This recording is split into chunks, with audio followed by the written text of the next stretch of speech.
Yes, thank you so much for joining us here on Sly Media.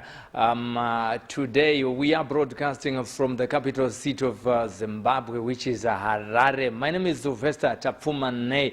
We are here to discuss the issue that has been making news on social media, where Jesus appeared at a crusade and he danced to Ndombolo kind of music. I don't know what you call it, but this is the news that has been making rounds on social media, and we are here to discuss about that, and also have Prophet Madungwe in the studio for him to give us his side of the story and comments on what he thinks about Jesus appearing in Kenya at a crusade.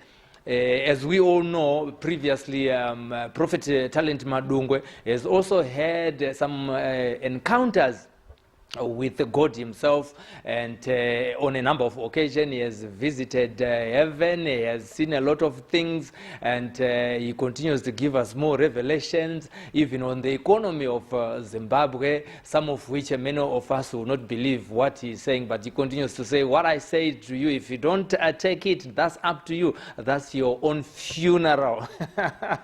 Thank you so much for your support. But before I introduce Prophet Talent Madungwe, I want to say let's continue to support Sly Media, and we are happy that you are continuing to sign up and liking our page. It has its own advantages. We are campaigning for 1 million followers on Sly Media, and if you have not yet subscribed to Sly Media, please like our page today, now. And also on Sly Media, if you missed it, fuel prices have changed again, and Zera continues to show us what's happening in the fuel industry, and it is said from the 30th, which is today, yeah? Which is today, fuel, the pump price has changed. A minimum pump price for diesel is now $7.22, 7 RTGS, $7.22, and for fuel, it's now $7.55 pump price. If you also missed the press conference, which we covered yesterday, Honorable Minister Sekai Nzenza came out to the public and also gave her own comments concerning the stories that were making news on some publications that she's on the run. She was live on Sly Media. If you missed that story, it's there on Sly Media for you to know the truth here on Sly Media. And also, we had a live streaming yesterday of Apostle Try and Dr. Eve Emmanuel, the Diplomatic Encounter Monday service, which we brought you live. If you want to experience the movement of the Holy Ghost power with the Prophet Try, as he was prophesying to many people yesterday, a lot of people were given their prophecies, and they went home smiling. And today we want to talk about the Jesus who appeared in Kenya. And with me, I've got Prophet Talent Madungwe. Magadi Prophet. Telephone magadi was new Mr. Tapfumane. I was just no far avan no present avambonzi Mr. Okay. What that's nini na Thomas Mapfumo takangofanana nokuti unongoramba chingonzi Sylvester auchinji westa ambonzi Mr. Okay, all right. I understand. Okay. Munongoti wakati zvako Sylvester atinotongotomirira ipapo. Okay, we respect all the people. That's how we were taught. That's how we operate in Heavenly Army. So we respect all the categories of the people. Even Even the Bible says to the sisters we say sisters, to the mothers we say mothers, in the church even to the fathers we just say fathers. So that's our respect. Yes, we were taught in the Bible. Right.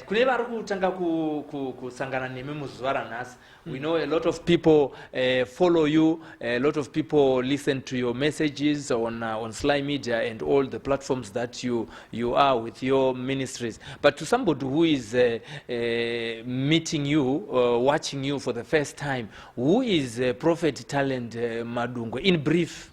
Okay, let me describe who is Prophet Madungwe. Prophet Madungwe is currently the prophet of God, the founder of Remnant Church based in Harare, the capital city of Harare, and also the currently Deputy Army Commander, World President, and Heavenly Judge. That's Prophet T. Madungwe. We do the end time. We preach the second coming of Jesus Christ, whereby we are notifying you the stage we are right now about the second coming of Jesus Christ. Of all the portfolios that you hold, some people would want to know, how did you arrive to be the second in command, and also so how did it happen to Okay, you? this is what happened. At the age of 4 years, I joined the Heavenly Army as a small boy. The angels started to train me in the Heavenly Army from the age of 4 years. Then at the age of 30 years, it was about 3 years ago, 2016, then I was promoted to be the Deputy Heavenly Army Commander after the loyalty serving in the Heavenly Army for almost 25 years. Then I was promoted to be the Deputy Heavenly Army Commander. As a Deputy Heavenly Army Commander, what sort of weapons do you use?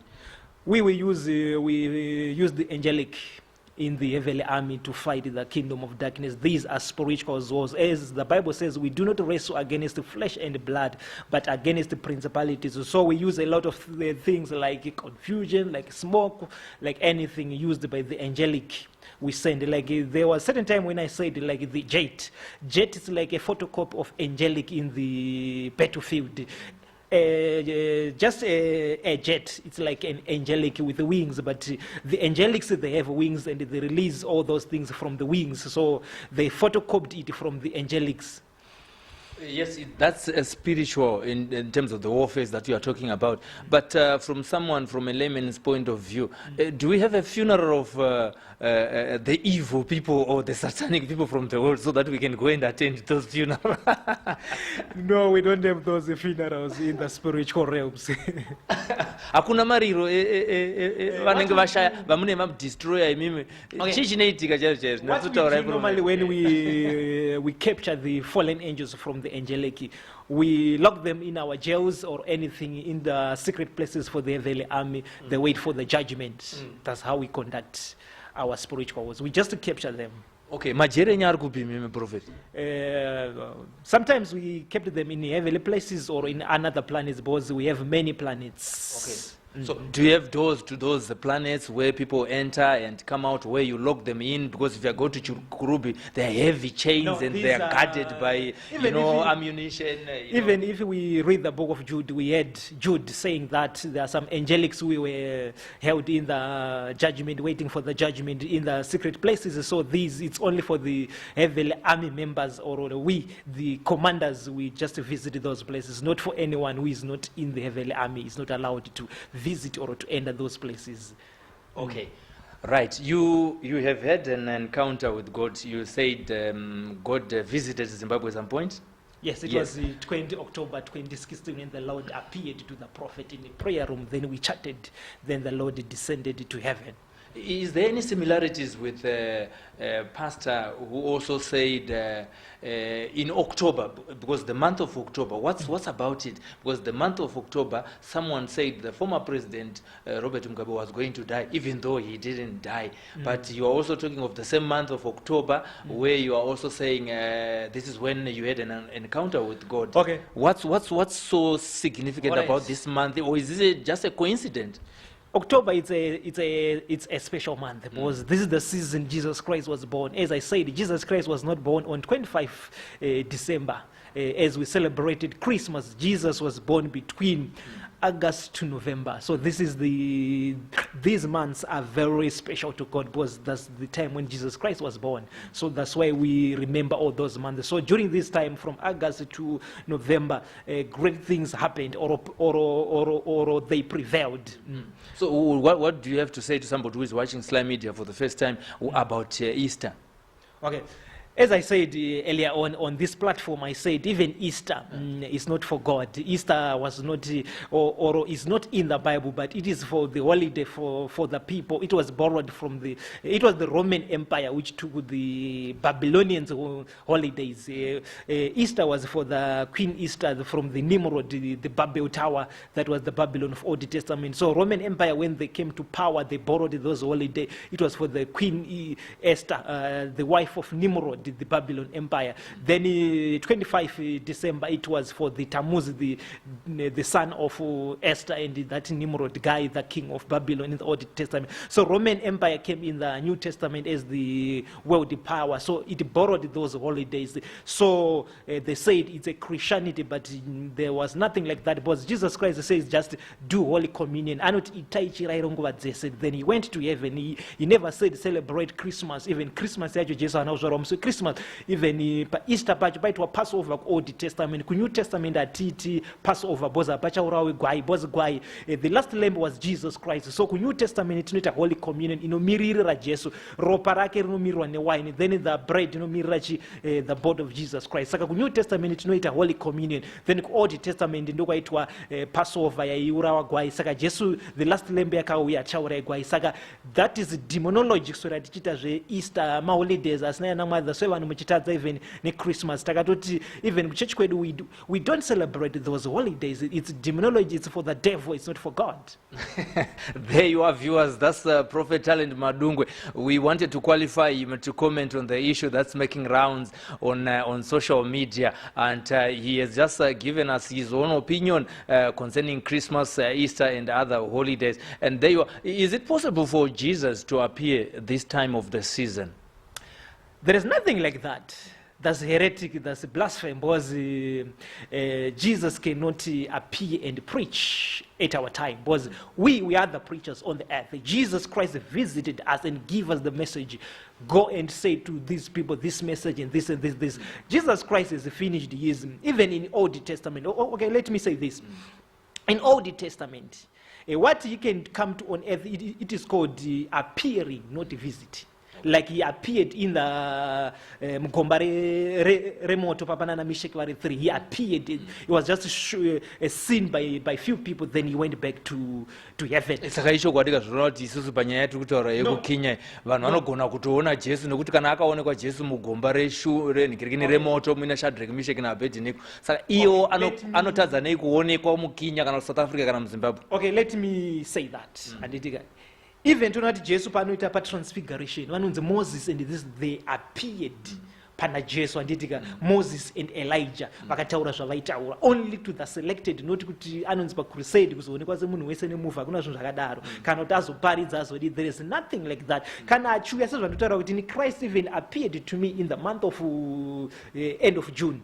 Even if you see our status, the current status for our WhatsApp, there is that prophet prays with God, even Jesus Christ, they came, they visit us, but these are, they use the spiritual body, the angelic. You see with the spiritual eye, not with Zvakaitika Kenya recently. On the issue of spiritual eyes, vakaonekwa akaonekwa ari wechina mugomba reshu murenhikirikini remoto akaonekwa nechii, because ava vakamuona vaive vanamatera vakakanda Meshach, Shadrach naAbednego vaive vanamatera. It was Nebuchadnezzar akanotarisa kuti let us go and see. That was Nebuchadnezzar ndiye akanoona. And Nebuchadnezzar was the king of kings. He was representing Jesus Christ, so it was Jesus Christ seeing himself. Let me explain. When I say the spiritual eye, there is another eye in this eye.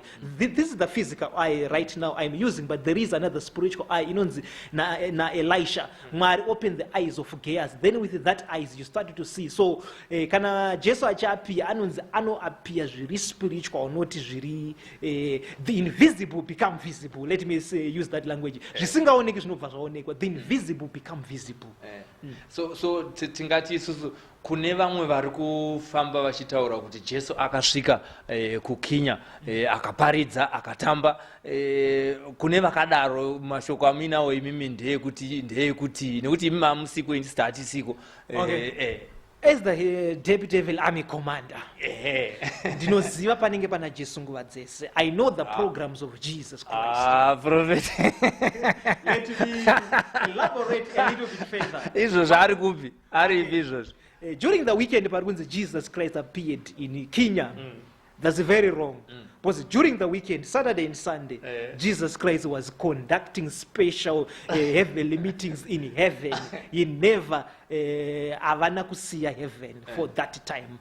Saturday, Sunday, even up to now, those spiritual special meetings are still being conducted until the weekend, this coming weekend. So, just even because even Mwari vanombosiya heaven vachinda to another heaven because tine maheavens akawanda nditi as Revelation says I saw the new heaven, it is complete, so vanomboenda even to that new heaven. Saka but this period kubva paweekend kusvika paweekend Jesus Christ is occupied in the third heaven. Saka haana kutombouya kuKenya because ndiri kutoziva kuti anenge ari ku-third heaven doing those meetings for the next 7 days from Saturday up to another Saturday. Jesus Christ is occupied. Yakaitika kamuri musi crusade yakaitika musi 26 kusvika musi 28 July ndo pakaitika crusade iyoyi. Yes, but our law says kana une special program in heaven, you have at least 5 days preparing uri in heaven. You don't move or even mu first heaven aatobvumidzi kupinda currently kusvika apedza that is special programs kupinda mu first heaven anongoramba ari mu third heaven because heaven is divided into 3.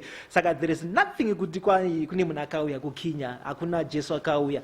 Let me just say tichidzokera in the Bible kuti chii chakaitika. Okay, zvinenge zvakaitika ndezvekuti hakuna munhu ane picture yaJesu. So zvakaitika ndezvekuti there was another certain guy who acted as Jesus Christ on the movies of vachitry kuportraya zvaJesu, but 2019 years ago pakafa Jesu hakuna munhu ane picture yake. Pakauya panyika ndo paikwanisa kutorwa picture ndika because iko zvino mu state yava haachatoreki picture because zvinhu zvemweya hazvitoreki picture. Vaida kumutora picture vaifanira kumutora picture ari panyika pakagara 33 years ari paIsrael. Saka hapana ngani kamera because makamera kwa 1950 manje handitika. Saka hakuna munhu ane picture yaJesu. Saka that guy acted handitika as Jesus Christ handitika achiplay a part yaJesu pamamovie handitika. Saka from there vanhu ndobva vati kuti ndo picture yaJesu ndobva yatanga kudi kunzi ndo picture yaJesu. Saka iko zvinoti vane maluka like even vanhu vane vakangofananawo that picture kana kuti nemunhu akaacta vanobva vatongonzi ndiJesu but haasitombori yeJesu. Ndopaka ndakatombotaura kuti vanhu bvisai even tine meeting yatakaita yesterday with the army commander Michael chitaura nyaya kuti no, it's high time. Makaitora kupi meeting In the prayer room in my at our house we discussed kuti takuda kuti vanhu vachibvisa false pictures of Jesus Christ. Hakuna ane picture yaJesu. Nesu veheaven army tinosvika in heaven hatikwanisi kutora that picture yake because inopenya that because Jesus Christ he shines, even God he shines, so even you cannot capture anything because of that shining, that light it blocks anything, even camera, even whatever. Saka munhu iye ari kunzi ndiJesu ndichi. First of all tine munhu akaacta ane that picture yakanonzi yaJesu handitika ndo the first person akaacta ndobva anzi ndiye Jesu. Saka tava nemaluka like ari kuitika ndo zvinenge zvakatoitika kuKenya kuti munhu akangoita looka like to that picture yemunhu akashandisa akanzi ndiye Jesu akaacta achinzi Jesu. Saka ava maluka alike but haasitombori yeJesu wacho. Pasati pauya looka like wamuri kutaura wewe kana kuti akaacta, isusu kuti chikura taingoona mabhuku ainyorwa aine mupicture waJesu, mungada kutaurawo futi nezvazvo here zvinokuti ndokwazvakatangirawo futi ikoko.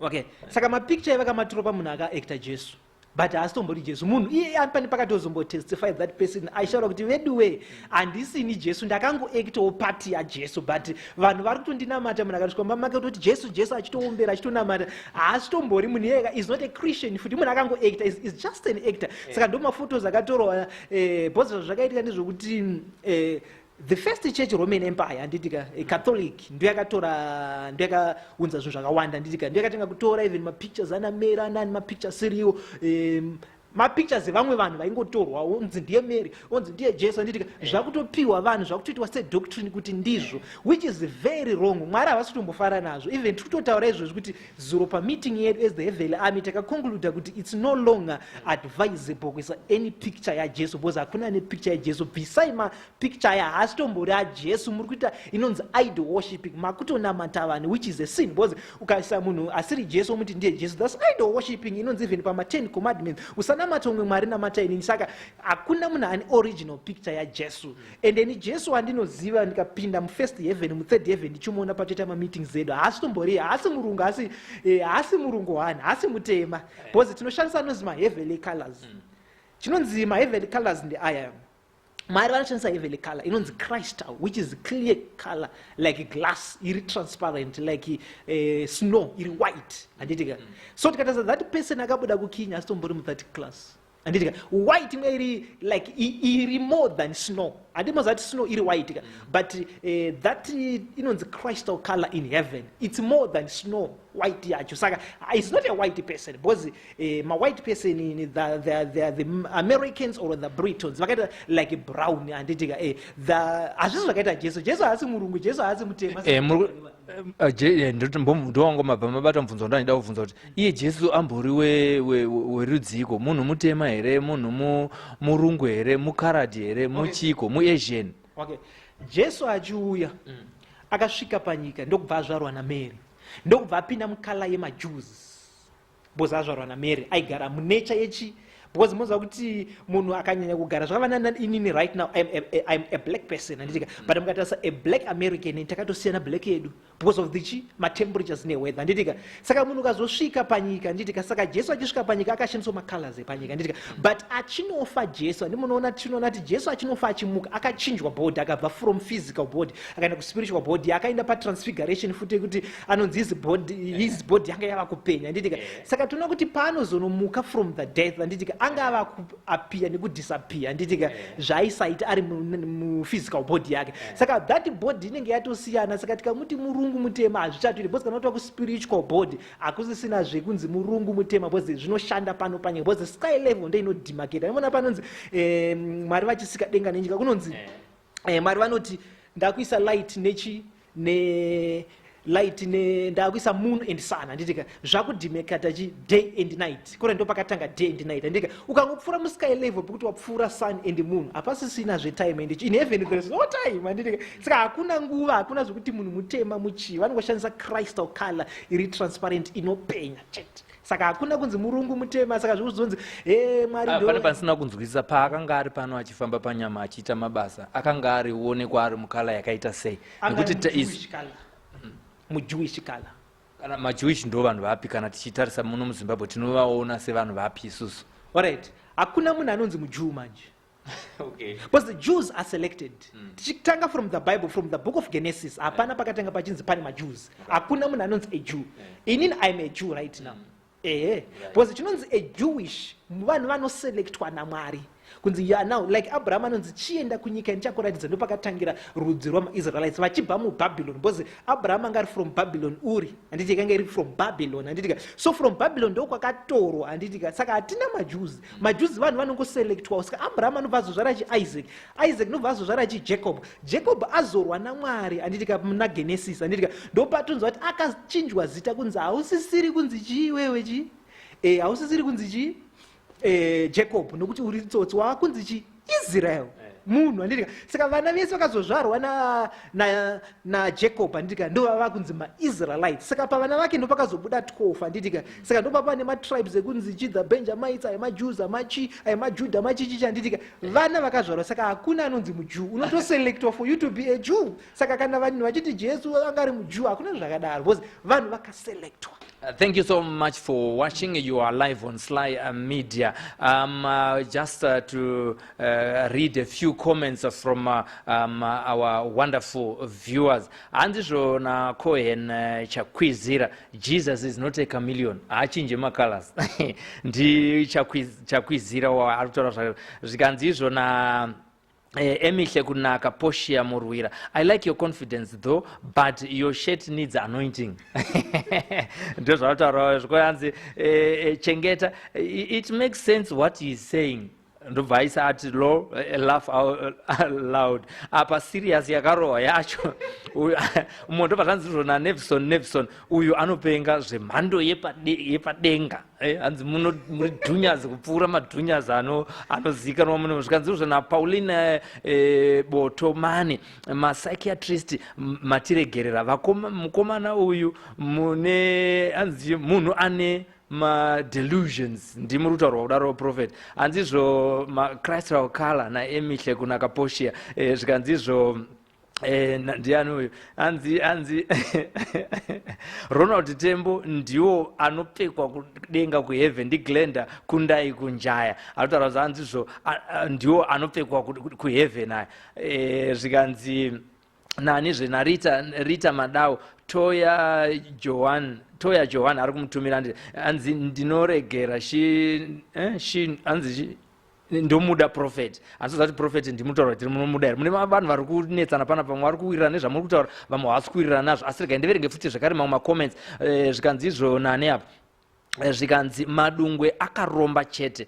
bheji rangu raita disappear ndiglenda kundai kunjaya glenda ari kunyora zvekunyora zviye zviye manje zvikanzi nanofaraiye chikosha mbanje itaishoma mufundisi munoramba njeye dzakaita sekwemuprofeti Inini since birth I never take chinhu chinonzi mbanje even alcohol anditombozikanwa taste yacho even pamwe mbanje dzamunorova imudziri spiritual no anditokudenga kutomborina zvese zvinhu zvezvo but ngoti I'm just being used even mukatarisa Jesu chaiye wacho he was crucified because people they couldn't understand him kuti ndini mwanakomana vakatomurovera saka ndinowanza kutaura kuti vanhu they will never understand it. It needs another prophet to understand another prophet. It needs another person from heaven to understand another person from heaven. Kana usina kuvisita heaven zvandiri kutaura kaizvika it's kana bozo zvinhu zvemweya kana usiri mumweya if you are not in the spirit this is not a movie kuti nonzi yatakira pezoti aiwa no this is spiritual things zvasiyana nemovie zvokuti unozvinzwisa you need to pray kuti Mwari ndite kuti even ani munotasa Philip in the book of Acts anditika there was another Ethiopian mina akanditika aitoverenga Bible anditika atobva kuchechi asinganzwisisi kusvika akatumwa wacho Philip azomutsanangurira Bible saka unless kana usina kutumwa naMwari kachiro karitenga bhozo kutenga Bible does not mean wakuziva Bible kana kuti even ukanguza kuti alright mera angari mai vaJesu azvinoti kuziva Bible unoda isusu vana Philip takashedzerwa kuzokuparidzirai because vanhu munawo maBible but amumanzwisisi zvotodaiswa naPhilip tozoti apa pakuti zvakati nezvakati nezvakati nezvakati saka the problem vanhu havasi kuda kubvuma kuti havazivi vasingazivi ngavadzidziswe ndosaka ndauya pano kuzokudzidzisai kuti Easter hakuna chinhu chinonzi Easter Christmas hakuna chinonzi Christmas hakuna munhu anonzi Jesu akauya pakinya hakutomborina zvinhu zvakadaro is a lookalike of munhu akaacta pati yaJesu Christ party akangoacta hakuna munhu anikana picture yaJesu saka vanhu vanotobvunza dhati vakangoona munhu ane zvindebvundebvu nezvimabvudzi kuti zvakangoti akangoti fesi akafanira kunzi hatiye Jesu haasitombori yeJesu prophet hanzi izvo nagire hanzi nagiregire ane mukadzi here munhu uyu I don't see any future with this one totori vanhu chaivo tine mafamilies tine chii zvese but the problem ndengoti vanhu vakaudzwa zvavasinganzwisisi zvakavana Noah akati mvura iri kuneona akati hakuna zvinhu zvakadaro saka vanhu vanoramba zvinhu zvichibva kuna Mwari ndosaka even vana Paul vaizorohwa vanani vana Peter vachitoroverwa zvitodii ndo zvinoita vanhu Mwari kubvunza kuti hanzi izvo hanzi take sure Mutewa hanzi iwe wakaita meeting naMichael at your house kupi ikoko okay isusu maprayer mountains tinoshandisa akawanda even pana prophet ndogona kuti pati izvo zviyatova aprayer room because pandiri ndo the first step kunzi ndo prayer room saka Mike wagona kungoapia even pandiri panapa ndonzi it's a prayer room because pandiri inini ndo panonzi saka even chiro chikaitika ndiri mugomo kana kudomboshava yatova chi prayer mountain kana kuti prayer room yangu saka hazvina kuti nzvimbo izvo pandiri inini because ndini ndine the source pandiri inini ndinoenda kuti pachinzi prayer because ndo pandiri kuitira inini prayer because pandiri kuda kuitira prayer even izvo ndingati panapa ndakutoita prayer yatova prayer room ini even muri studio yatova prayer room yangu izvo because ndini ndiri kuita but tina tinoita ndema permanent prayer rooms edu atinodesigner but tozoita nemamwe atinongoti pandati kuitira prayer yatova prayer room for that time okay vanhu havasi kuwirirana nemi pane zvimwe zvinhu Ronald Tembo ari kuti nhasi wava Philip iwe dzikama iwe wakasangana naMwari wakatisiya tichitambura alright nini handinamboti I'm Philip ndati sezvakaita Philip ndapa example iri muBible kuti Philip aiwa mapamaparidza manje so muchiti isu ana Philip tisi takauya kuzokutsanangurirai Bible nokuti hamusi kuziva zviri kuitika mati isu ana Philip ndo zvaari kutaura Ronald let me explain anditika today Philip is no longer here anditika saka vana the Philip of today tisu vari kuita that role yekuparidzira saka zvongozi ndazuzi the Philip of today zvabata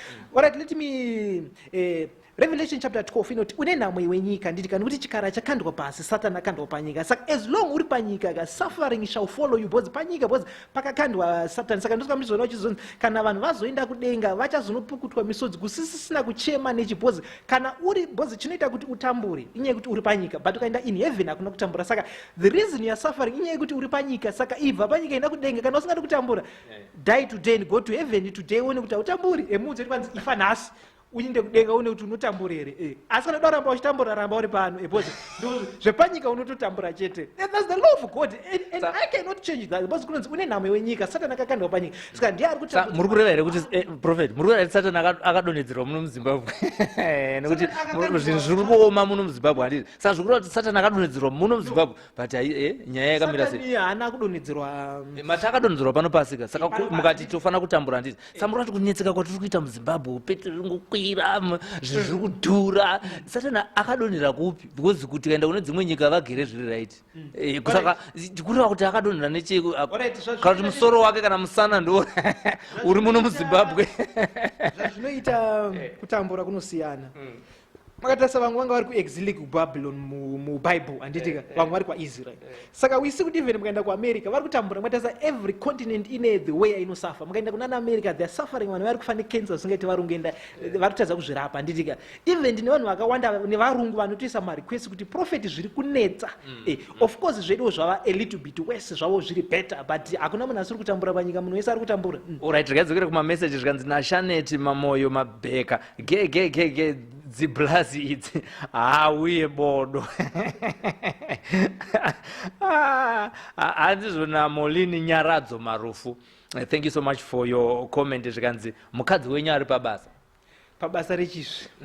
Hanzi rokunetsekana nemi because vabvira kudhara kuvachita hanzi muri mupengo, saka hanzi kumba ikoko hanzi kune basa. Inini hakutomborina munhu ari pabasa nini because ndiri munhu anoziva zvaanoita, ndakarongeka, well organized, ndiri munhu akarongeka anoziva zvaanoita. But ukaona munhu asingatonenzwisisi ndiye asina kurongeka, anotomboda kudzidziswa kurongeka muupenyu kuti aone kuti no, varume vanonzi prophet Madungwe murume ane direction, is being used. Molini Nyaradzo Marufu, hanzizvo iwewe ndio usina kurongeka. Nini kumba kwangu hanzi zvinhu zvakatobaka, zviri kutobhinya, zvakablesa kumba kwaProfeti. Handizvona ningirikeni Better Hanzu ngavambotiudzawo mazita emaplanets avo avanoti akawanda. Okay, maplanets mukaona panonzi, alright, tongobata zviri muBible because normally I don't want to confuse you people because mozoti wakutiudza zvisipo. Tombokudzai zvacho zviri muBible. God created the earth and the heavens. Earth yatira and the heavens yamunoziva. Handitika tozobata the book of Revelation kunonzi chi, I saw the new heaven handitika and the new earth, and the old earth and the old heaven has passed away. Tatwa nechi ne4 maplanets handitika. Tozobata kuti Mwari vachisika, in the beginning there was God handiti vachiti let us create earth and heaven handitika. Vavari kupi Mwari nevanhu nemaangelic avaitaura kurati vavari in another planet handisika, because vanonzi let us create chi handitika, ndobva vazocreate earth and heavens handika.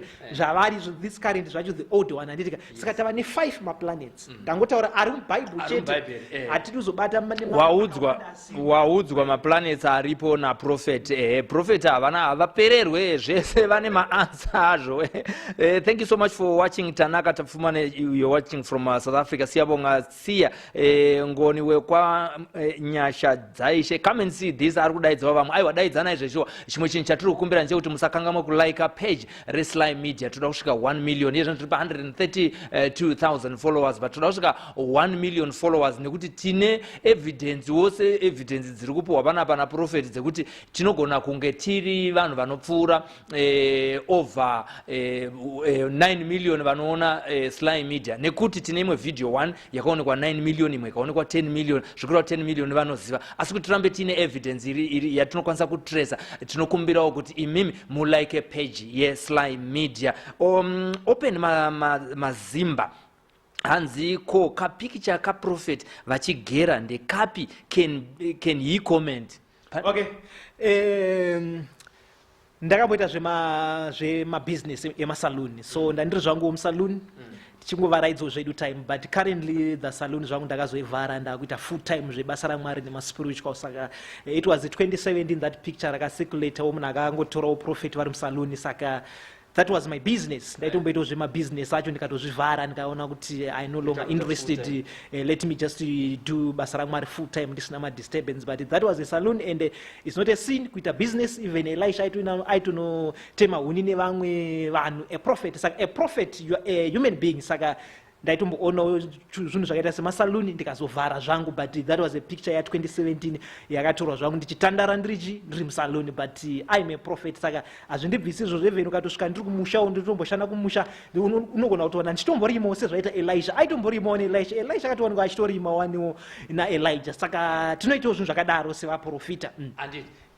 Hama wadiwa vateereri, toda kuti tipfuurire mberi nechirongwa chinechi. Chinangwa chechirongwa chinechi tatadaidza Prophet Madungo kuti vatidaidza kuti zvinoitika here kuti mazuva ano Jesu Kristu agoonekwa munyika yeAfrica, uyewo zvekare muri muKenya, marounds anga achiitika paFacebook. Asi chatoda kuti tiite nepamasocial media platforms, chatoda kuti tiite masikati anaya ndechekuti tikuratidzei video yemurume ari kunzi iye ndiye Jesu Kristu ari kuKenya. Patapinda pachirongwa panapa tichitanga chirongwa kuratidzai murume ari kunzi Jesu achiita sei achitamba. Saka iye zvinezvi toda kuti muite sei mugone kuona murume uyu, tozodzoka tichikudzai kuti ndiani, uyo zvekare zvakamira sei, anombonzani, anogara kupi, zvakaita sei kuti agone kunge achisvika muKenya imo. Sekutaura kwaitawo prophet, toona kuti after this video Prophet Madungwe vari right here, uyo zvekare murume uyu zveshuwa Jesu akasvika here kuKenya, ndi Jesu wechokwadi here kana kuti zvakamira sei. Regai technical director vedu vatisire video iyoyo tione zvakaitika kuKenya paCrusade yakaitirwa kuKaserian Mega International Crusade yakaitwa kubva musi wa26 kusvika musi wa28 July. Crusade yaita mazuva ese iwayaya kubva nenguva za3 p.m. kusvika nenguva za6 p.m. ngativanzwei vachiparidza. Raise up your hand tonight. If you find that there's things in your life that are not right with God, and it's kind of like those rooms that are unsurrendered in your heart to Him, and you need to surrender your all to Jesus. Because if you don't, the devil comes a knocking. If you want the promise of heaven, you need to surrender every room of your life to Him tonight. If you want to surrender your life to Jesus, raise up your hand, raise up your hand, raise up your hand. If you want hope tonight and you don't have hope, God is the God of hope. If you don't know you're going to heaven tonight, the Bible says, if you confess with your mouth Jesus is Lord, then believe in your heart God raised Jesus from the dead, you shall be saved. If you want to be saved, put up your hand tonight, nice and high. Don't put it down. If you want God's forgiveness, put up your hand nice and high. Without any movement right now. Just hands up without any movement. If you want Jesus, put up your hand. This is your time. If you want God's forgiveness, put up your hand nice and high. If you need to get up and come to the Father, put up your hand nice and high. If you feel that there's a war in your heart, I want you to know Jesus is knocking on the door of your heart wanting to come in. Realize your need of Jesus tonight. Put up your hand. And if you put up your hand, come forward, come forward, come forward. If you put up your hand, come forward, come to Jesus. If you want Jesus, forgiven, come to Jesus. If you want God to give you a new life, come to Jesus. If you want to be forgiven, come to Jesus. In Jesus' name. You can be young, you can be old. You can be a child, you can be an adult. If you want Jesus, come forward, come forward, come forward. The younger son had to get up and come to his father. Get up and come to the Father tonight.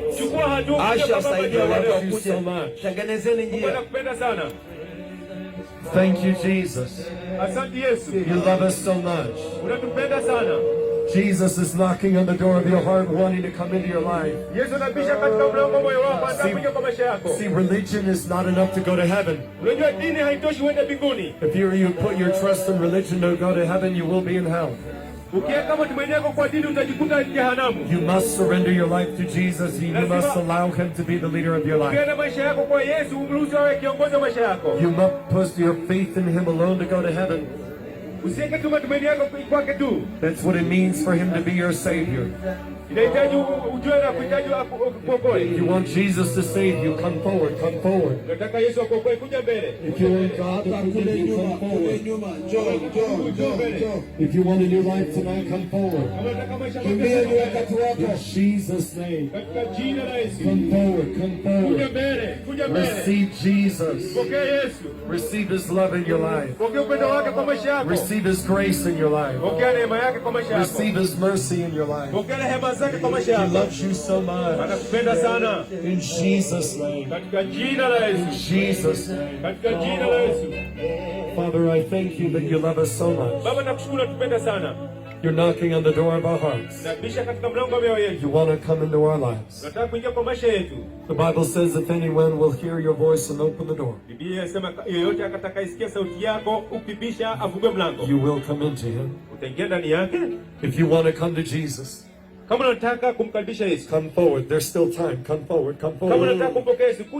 Endelea, njoo tu. Hata kule nyuma kabisa, kimbia ni wakati wako. Njoo. Say it, Lord. Hallelujah. Asante mzee. Hallelujah. Kuja. Nasema leo ndio siku ya mwisho. Usikubali wakati wako kupite. Njoo. Wale uko pale, wale uko kule juu kabisa. Ghorofa ya 3.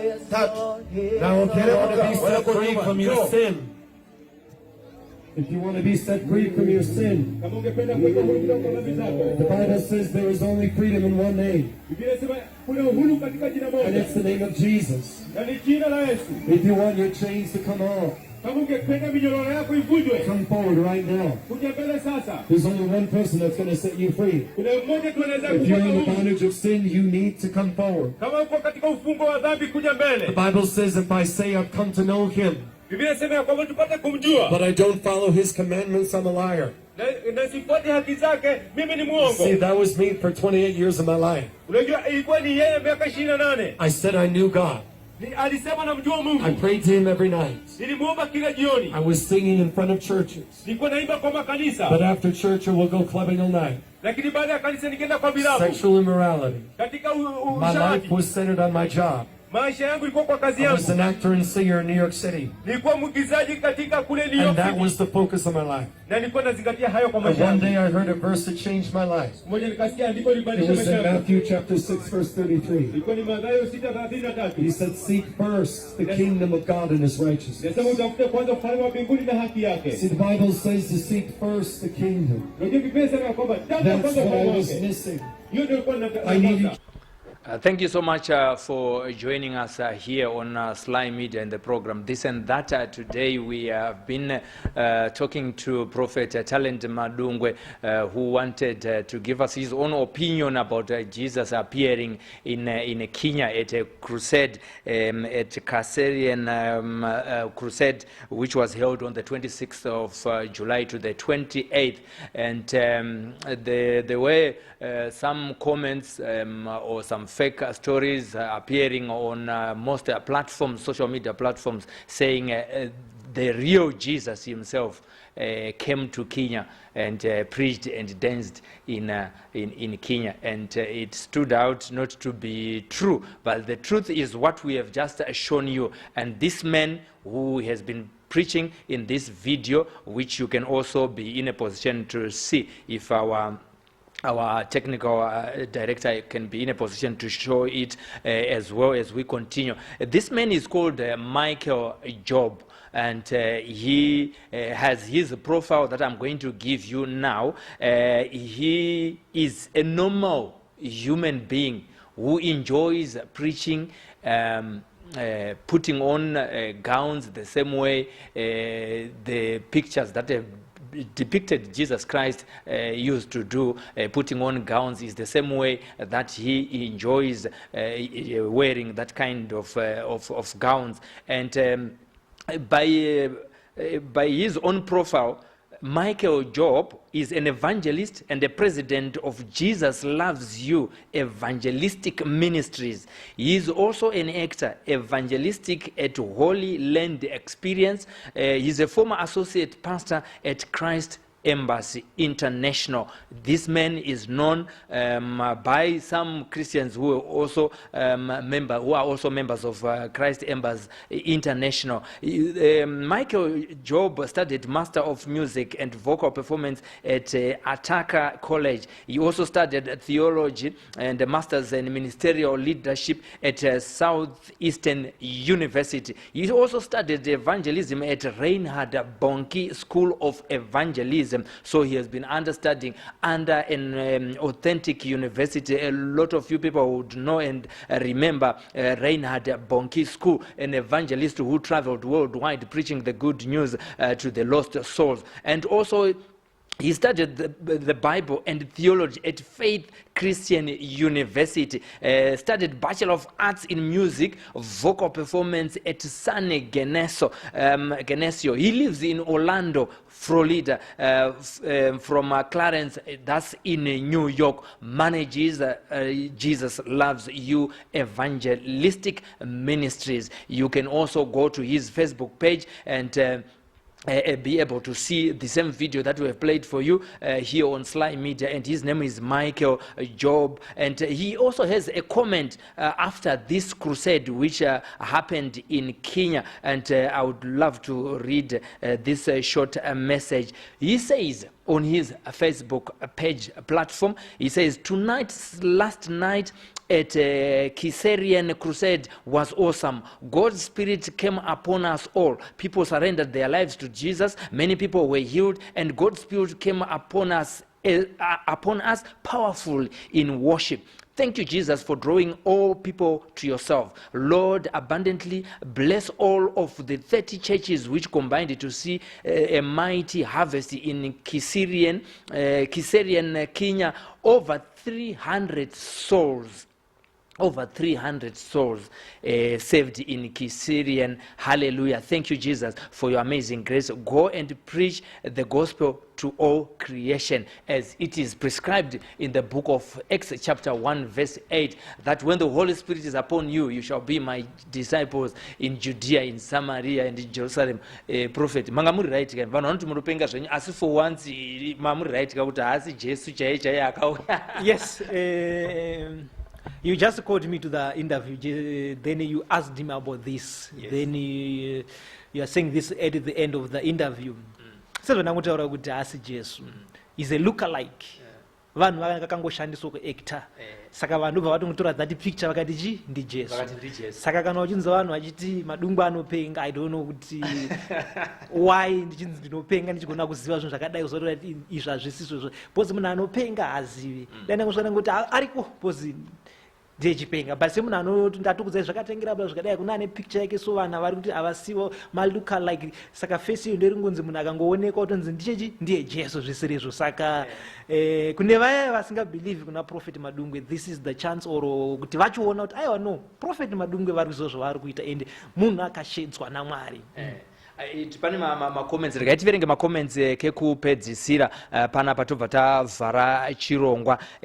Zvikanzi na Ronel Temple again, then you are going to be a Zimbabwe zillionaire. Anofunga vanhu vari kutaurana pache zvavo apa. Zvikanzi izvo. Thank you so much for watching, Kennedy Mposhi and Brian Malon Kaswa for watching on Sly Media. Thank you so much. I know and I believe that you have signed up. And then the next one is coming from where zvikanzi naAndrea Mutetwa, Prophet Mandunge mapuwa rimwe zitawo zvekarapa.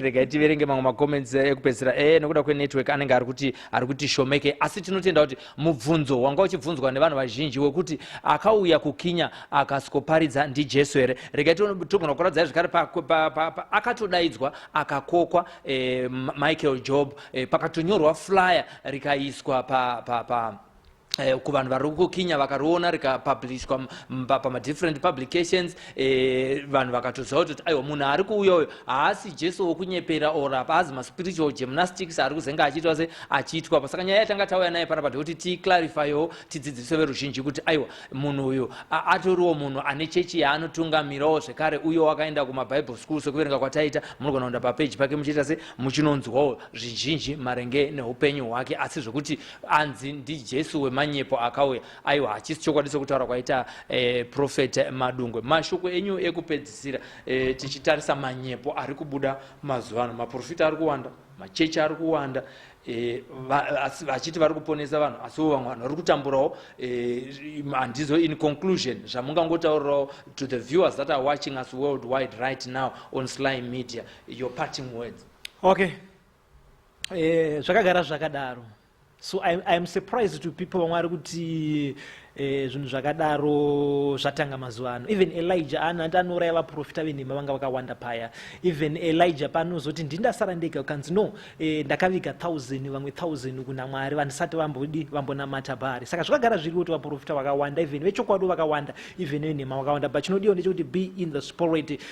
Usangokurumidza kuti vaprofita ndevenhema, but be in the spirit. Have that is the spirit of discernment, mweya wekunzvera. But muridzo vaprofita ndiMwari. It's not our duty isusu vanhu kuswera chinetsana navaprofita kuti zvazoti iwo namata Mwari wako, woita zvokunamata naMwari, woita zveukama hwako naMwari. Zvevaprofita kuwanda kwavo kwemachechi zvisiye zvakadaro. Kana Mwari vachirega zvakadaro kuti vari kuda kuti machechi awande, because Mwari chaurida ndechekuti Jesu ava pedyo nekudzoka. Ndataura ngati isusu tiri kuparidza second time kudzoka kwaJesu. Machechi ngaatowanda nevafundisi ngawanda, because Jesu anoti munda wakakura but vashandi vashoma vanokohwa. Ndika saka toda kuti pasazonosheka anoti handina kuparidzirwa.